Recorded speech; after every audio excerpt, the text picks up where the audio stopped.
Effectivement, le ministre fédéral de l'Intérieur, Jan Jambon, se refuse à réagir, probablement pour essayer de faire un peu retomber la pression, essayer de faire en sorte que le malaise diplomatique actuel ne se transforme pas en incident plus grave. C'est probablement ça que veut essayer de faire le ministère de l'Intérieur. Il reste que du côté de la population et surtout du côté de la police, c'est surtout l'incompréhension qui règne.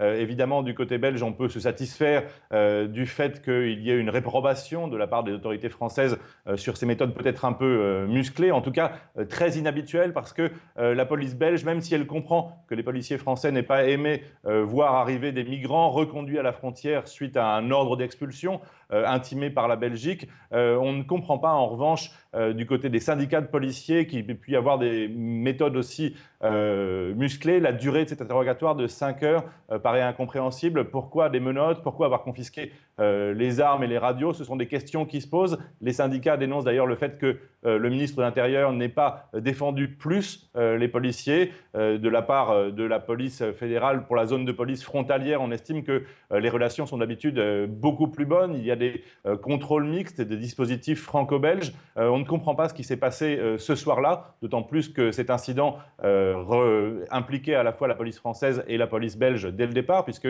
l'information venait du côté français. Bref, les syndicats de policiers se demandent si les policiers français n'ont pas voulu s'amuser un petit peu, auquel cas ils seraient les seuls à avoir ri. C'est ce que dit le président du SFPLP, le syndicat de la police belge. Il estime que la police française est un peu couverte de ridicule et il se demande aussi s'il n'y a pas un protocole d'accord entre le ministère belge et le ministère français de l'Intérieur qui présenterait de graves vices juridiques. Et ici, tout le monde veut revenir à la normale et faire en sorte que cet incident soit oublié pour que la coopération la plus efficace possible puisse reprendre très rapidement.